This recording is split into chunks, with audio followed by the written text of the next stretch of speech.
UP में लोकसभा चुनाव के मैदान में बुधवार को कांग्रेस महासचिव प्रियंका गांधी भी उतर आई। उन्होंने सहारनपुर में कांग्रेस प्रत्याशी इमरान मसूद के लिए चुनाव प्रचार किया। इस दौरान बीजेपी के 400 सीटें जीतने के दावे पर सवाल खड़ा करते हुए पूछा कि इन्हें पहले से कैसे मालूम है कि 400 सीटें मिल रही है।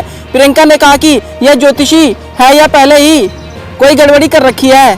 प्रियंका गांधी ने कहा कि इन लोगों ने पहले ही कोई गड़बड़ी कर रखी है, जिससे इन्हें अभी से मालूम है कि 400 के पार सीटें मिल रही है। इस तरह ज्योतिषी की तरह कोई कैसे कह सकता है कि हमें इतनी सीटें मिल रही है।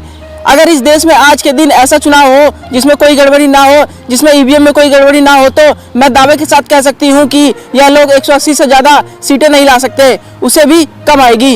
प्रियंका गांधी ने कहा कि मोदी सत्य को नहीं सत्ता को पूछते हैं। भगवान श्री राम ने सत्य की लड़ाई लड़ी थी। जब रावण उनके सामने आया तब वो शक्तिशाली था, लेकिन श्री राम सत्य पर टिके थे, इसलिए उन्हें युद्ध में जीत हासिल हुई। बीजेपी ने हमेशा अमीरों की जेब भरी। इलेक्टोरल बॉन्ड की सूची में बीजेपी गोपनीय रखना चाहती थी, लेकिन सुप्रीम कोर्ट के आगे एक नहीं चली। अब लिस्ट सामने आई तो बीजेपी की पोल खुल गई है। 180 करोड़ रुपए कमाने वाली कंपनी बीजेपी को 1100 करोड़ रुपए का चंदा दे रही है। प्रियंका ने कहा कि चुनाव जनता का होना चाहिए, जनता के मुद्दे पर होना चाहिए। मोदी जी और बीजेपी के नेता बेरोजगारी, महंगाई, किसानों, महिलाओं की बात नहीं कर रहे हैं। जो असली समस्या महिलाओं किसानों की है, उनके बारे में बात ही नहीं हो रही है। बात इधर उधर की ध्यान भटकाने की हो रही है। इसलिए मैं जहाँ जाती हूँ कहती हूँ, ये चुनाव आप अपने लिए लड़िए, इस चुनाव को अपने मुद्दे के बारे में बनाइए।